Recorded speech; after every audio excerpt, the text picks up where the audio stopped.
जय श्रीराम दोस्तों. तो काय झालं आज मी तुम्हाला सांगतो. आज आम्ही जे ब्लॉग बनवतोय, आज दुसरा दिवस आहे. म्हणजे सॅटर्डे संडेचा आम्ही डिसाईड केलेलं आहे की आपण ब्लॉग टाकणार आहे. तर मग ब्लॉग तर नाही आज झाला, पण मी थोडासा इन्फॉर्मेशन वगैरे देतो की काय केलं आम्ही आज. मग आज आम्ही काय केला की माझा मित्र होता अमित म्हणून, त्याला बोललो होतं की 4 प्रोजेक्ट रेडी ठेवू, आपण त्यावरती व्हिडिओ बनवू.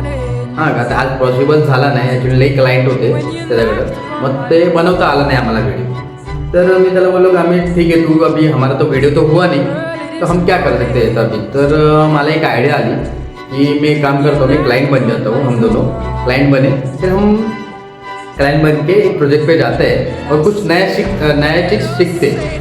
आज जैसे हम लोग ने नया चीज़ क्या सीखा रहेगा, मैं वो आपको बताता हूँ. तो जैसे अगर आप, मैं डायरेक्ट ना मुद्दे पे आता हूँ डायरेक्ट. तो जैसे हम जाते हैं फ्लैट लेने के लिए, तो मेरे को उसमें था कि उसने मेरे को पहले पूछा कस्टमर ने, अरे सेलर ने, कि अगर आप सर आप सेल्फ यूज़ के लिए देख रहे हो या इन्वेस्टमेंट के लिए देख रहे हैं.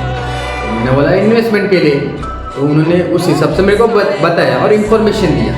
तो उसमें से मैं सीखने लायक क्या था, अगर हम फ्लॅट लेते हैं इन्वेस्टमेंट के लिए, तो उसमें 50% जो भी 50 म्हटले की तुम्ही जर सर इन्व्हेस्टमेंटसाठी बघताय तर तुम्ही 50% भरणार आहे. म्हणजे 50% जेव्हा तुम्ही भरता तुम्हाला काय फायदा आहे, तुम्ही रिसेल करू शकता.